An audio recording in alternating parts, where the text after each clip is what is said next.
EAJ alderdiak,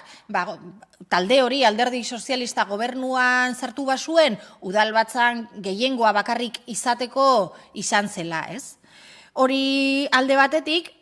eta, egia da, egun hauetan ikusi dugula nola alderdi sozialista badirudien haserre dagoela, hainbat ekitalditara ez da etorri, udaletxean pisu espezifiko garrantzitsua duten hainbat ekitalditara ez dira etorri, baina guk uste dugu alderdi sozialista bai ala ez, erabaki behar duela. Erabaki behar du, ea nahi duen